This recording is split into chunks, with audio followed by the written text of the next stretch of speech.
r/AskReddit. What ducked you up for the rest of your life? Viewer discretion is advised. My brother and sister-in-law's death. My wife and I were babysitting their 4-month-old twins, and we get a call that there had been a terrible accident. Go to the hospital and my brother was dead at the scene and my sister-in-law was hanging on by a thread. She passed about 10 minutes after I got to the hospital, killed by a drunk driver running a stoplight. Luckily we were able to adopt the twins and they are turning 5 in 2 weeks. I'm still broken up about my siblings though, and I don't think it'll ever get better. My dad dropping me off at the side of the road when I was 15. He was nice enough to help me carry all of my belongings over the railroad tracks and hide them in the cornfield before hopping in his van and driving off though. 45 years later I'm finally starting to be able to trust other people. Friend came over to hang out. We got bored and decided to go to his place because he just got the new Xbox 360 for Christmas. His father must have not heard us come in because 5 minutes later there was a very large bang from his parents' room.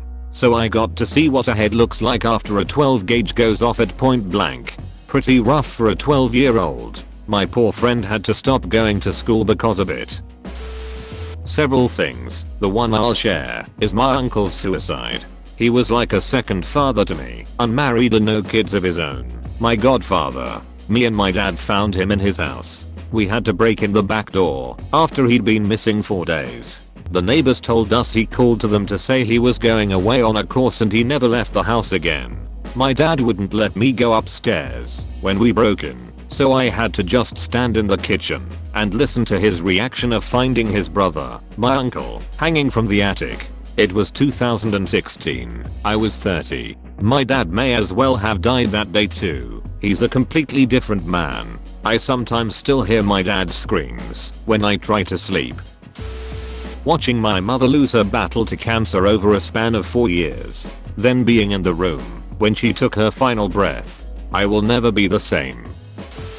When I was 9 I saw a classmate of mine get hit and killed by a car. First day of my 5th grade year. Her dad was dropping her off. He saw it happen too. There's never a day that goes by that I don't think about it. It's been 44 years now since it happened. When I was a kid I had to do some research on my dad's computer. When I got to Google I typed in D and it displayed the search history and it was divorce neither parent wants kid. You'd think that would be the hardest part, but in actuality the hardest part was pretending like everything was okay when I knew I wasn't wanted. I must have been 11, maybe 12. My mother. She was a crack addict for majority of my childhood. I used to cry for her to get help because I loved her and she would always tell me I was her best friend. She sold my virginity for crack. I was 11.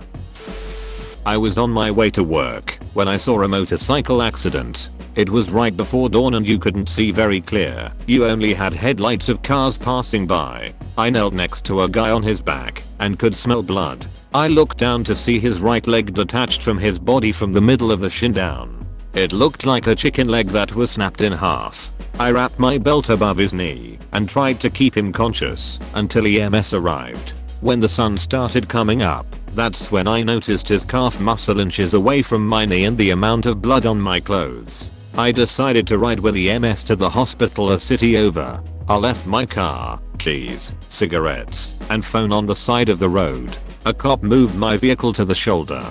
It took me almost a year to finally eat chicken again. I'll never forget when he looked at me and asked if he was going to die. I told him that no, I won't let you. I'll never forget the sound his foot made when it fell off the gurney onto the metal ambulance floor. The guy has made a full recovery. I visited him every day in the hospital after the accident. He had 6 blood transfusions and 2 surgeries. He lost his leg from the knee down but now has a prosthetic leg. He's home with his 2 kids and fiancée. We talk regularly even now. Edit to add, this was last year in June. I'm a US Army military police veteran. It was thanks to my training while in the military I was able to keep a cool head and do what I did. The police investigation found that he was hit at 90 miles per hour. The driver didn't stop but a bystander got his license plate and he was brought to justice. Loving someone with severe mental illness. It changed not only me, but how I relate to everyone. It also taught me that saying you should, or anything like that, is not okay. You don't know how others should handle things. I now ask people if they want my advice, and if they say yes, I still word it like in this situation. I think I might do. Cause you literally don't know how you'll react to things and people until you are in the moment. My dad having a psychotic episode when I was 19. He was a wonderful father and a very low-key guy. For a month or two beforehand, he had been uncharacteristically animated and had shouted at my mother. I can't recall, but I believe by that point he had already been diagnosed with bipolar disorder, but wasn't taking his medication. Around midnight, he rolled in one night as I was just starting to fall asleep. I heard him shouting at my mother downstairs, and I made my way to my bedroom door. Then I heard my mother scream, and I bolted down the stairs. He had her pinned against the back door. He was definitely drunk, which was extremely unusual for him. I threw him off my mother, shouted at him to get back upstairs, and he started saying a bunch of shitty stuff to me. My mom called his psychiatrist, who told her to call the police and ambulance. Before they arrived, my dad came back downstairs and sprinted at my mother again, trying to attack her. I threw him to the floor and wrestled him. Eventually the cops got there, at which point he had gone back upstairs. When they walked in his bedroom door, he was catatonic. They took him to the ambulance and rode with him to the hospital. The on-call doctor put him on an involuntary hold because he indicated that he would be a danger to himself or others. He ended up spending a month in a psychiatric facility, and they got him on the proper medication. He came home and apologized to me and told me that he didn't remember much about what happened, other than that he remembered me beating him up and not knowing why. He told me he loved me and thanked me for protecting my mother. He never had another psychotic episode after that, but he was never the same again. His health over the past 20 years has deteriorated steadily. He now has type 2 diabetes, heart disease, Parkinson's, and dementia. He can't speak in full sentences anymore or really respond at all. He's also completely immobile at this point. I don't remember the last time he was really the father that I grew up with. My father was killed by religious extremists. That changed my life completely. Hiding from them, escaping, taking political asylum. The authority left his body outside for 18 hours. It was summer. After seeing his body, it changed me. I had to beg to the hospital for the post-mortem. I had to deal with those things alone. None of my relatives helped us. I don't know, but I can't believe after that I'm still breathing. It hurts so much I can't even explain. My father beat the shit out of my mom, threw her in a deep freezer, alive, and then threw my parents' roommate into the fridge, knocking her out. The cops got called, and there was a brawl in the living room. Worst of all, when the ducker came home drunk, he smashed the TV and VHS player that had my only copy of Land Before Time 1 before he started his rampage. I was 4.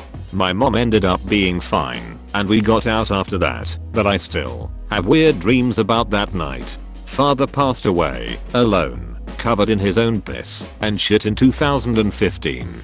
Wish I could have seen him go myself. I got engaged a year back. I was going to wait to tell my parents, as I was due to fly into my parents' home state the next day because I was attending my best friend's wedding, which I was very excited for. I opted to FaceTime them anyways and share the good news. They had no knowledge of the engagement prior and they were ecstatic. They took my call while we're in the car on their way to visit their best friends on a short weekend vacation and let me know they would celebrate with me in 2 days when they returned back to their home state. For context, I had not spoken to my dad for a few months after a big argument. But talking to him on the phone was just such a refreshing feeling, and we were really excited to see each other and reconnect. I felt like I had gotten to a point where we could grow past our differences and I could apologize for blowing up at him. While I was on the flight, something told me to just buy the Wi-Fi. It was a 3H flight, and I usually don't buy Wi-Fi for rides that short, but I did around halfway in.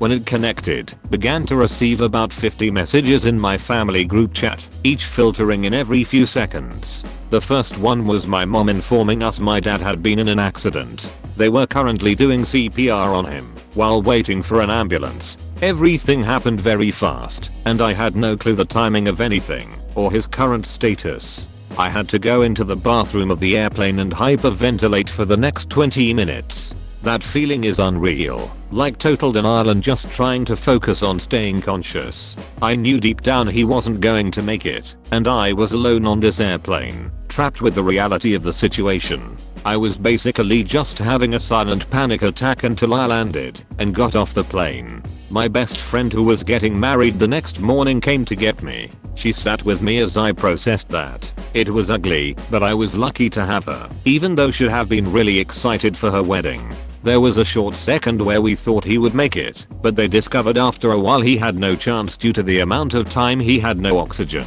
I had to say goodbye on the phone to my comatose father while he was in another state. He died an hour later while I was on the phone with my family. I had to call his sisters and let them know he had passed, which was the hardest part of that night. Everything felt like it happened in a matter of a few hours. After the funeral, my mom proceeded to show me footage that our friend decided to take the hour before he passed. He was playing a game of pool with his best friends, laughing, joking, just being so true to him.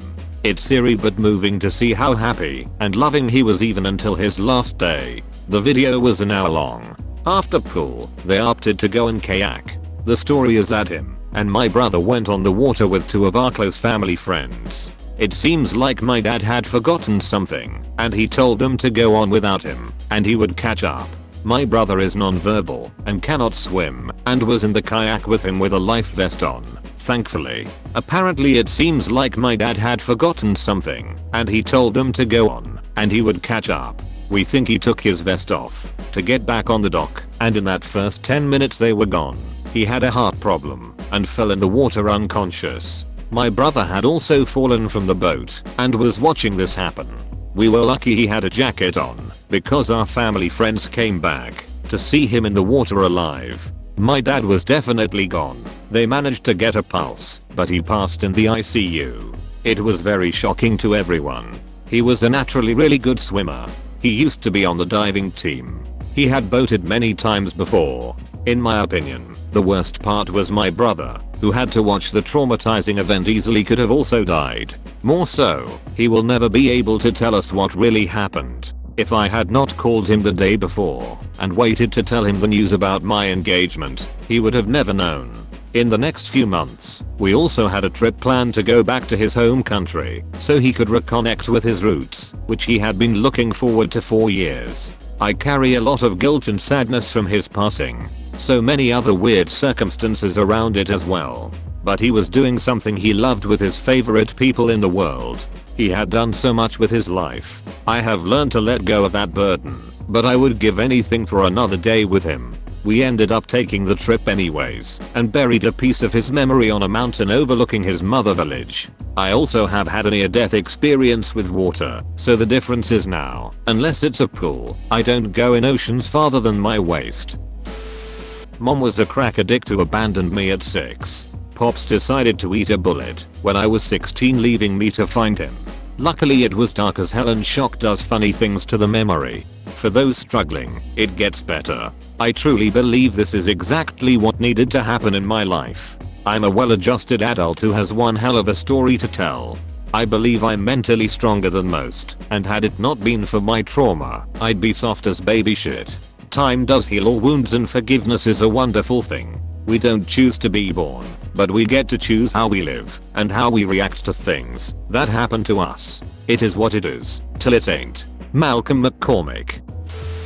My condolences to everyone in the video. Thank you for watching.